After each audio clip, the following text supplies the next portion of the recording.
Aloha. It was wonderful seeing you. Let's make sure we're in tune. We've got our G, our C, E, and A.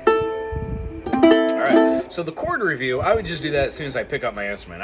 We know the C major, we know the F major, and we know the A major. So what we're going to be looking at is just the correlation between where our fingers go. After doing our lesson 2, utilizing each finger like we're going to do today, and utilize the 2 different finger patterns for F major and the 2 different finger patterns for A, what happens is switching between the 3 or the 2 shouldn't be as hard as it was a week ago. And what happens is muscle memory just starts building up. So where these chords, when you play with the second fingering and move it, it makes new chords.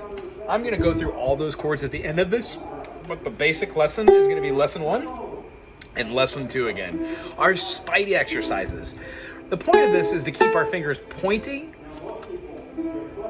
not flat, pointing, and to keep them as close to the fretboard as we can. So you're doing wonderful. One of the things we have is generally like the baby doe legs where the fingers feel awkward. You didn't have any of that. We just want to keep our fingers from being way away from the fretboard and keep them centralized. Honestly, when you're doing 1, 2, 3, and then 4, if you can scoot just one finger at a time, great. That really does help, but concentrating on that too much just might kill your brain. The idea is just not to be too far away. As long as you're somewhere in the vicinity of something like this, that would be great. When you do 1, 2, 3, 4, 1, 2, 3, 4, 1, 2, 3, 4, 1, 2, 3, 4, make sure you're using your first finger on the right hand. They're for individual tones, one frequency at a time. When we strum, the idea is we're strumming multiple strings, giving multiple frequencies. Generally with chords, we've got, like in the case of the F major, we've got a high G being played as an A, G, G sharp or A flat A. We've got an open C, so that's A, C, and then our E is an F on the first fret, so that's 3 notes, an F, a C, and an A, and then this top note is a unison of that A. So what you'll notice from this note, this secondary fret played on the high G and then the open A are in unison. So when you move those, B flat, B flat, B, B, C, C major, C major. Yeah? Which is why this chord, C major, is the same because it's built off of the A, B flat, B, C, same chord structure. So what we're learning how to do is play our chords in 2 different phrasings. Let me go over that again. Our teeter-totter method for A major would be first finger on the C sharp, second finger on the A. When I want to take my first finger off and my second finger goes there and I add my third finger, I'm playing the same chord, just different fingerings. Thusly, when I scoot it up and bar, it makes those bar chords easier. A goes to B flat, B, C. When I play it F major and I play it F sharp, G, G sharp, A, like that, so on and so forth.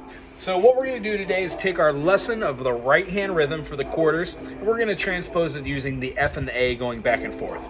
You can also do a different lesson too.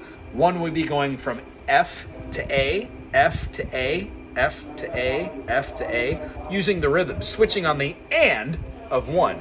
This is what I'm talking about. F major. 3, 4.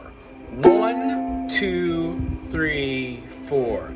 1, 2, 3, 4. 1, 2, 3, 4. 1, 2. Now those are all F. Now here's all A. 1, 2, 3, 4. 2, 2, 3, 4. 3, 2, 3, 4. And 4, 2, 3, 4. What I'd like to see is that right hand rock solid. So if you can play F and go 1, if your brain says keep going right hand, and on 1 and, you train your brain to also go 1 and, where you see how I switch to the A, 1 and it goes to the F again. So 1 and 2, 3, 4, 1 and 2, 3, 4. What happens is when I switch right there on the and of 1, it gives me 3.5 beats to get back to there. So if I'm not doing just the whole note, which has 4 beats, and I'm doing half notes, which is on the 1 and the 3, I've got ample time to learn how to get my fingers to know both of those chords. And then if I do down, down, down, down, I get switched between the 2 as well, because I'm used to switching. Right? This same concept applies for the F major first fingering to the F major second fingering. If I go 1, switch, 2, 3, 4, F, 1, switch, 2, all F major, 3, 4, 1, switch, 2, 3, 4, attack and switch and wait for the 1, 4, F, switch, 2, 3, 4, F, switch to an A this time, 3, 4, A, switch, second fingering, remember just the teeter-totter method, 1, switch, 2, 3, I mean, even with F and A, you can even practically play with your third set of fingers. Watch this. Not that I necessarily would, but it sure does make my 2 fingers stronger.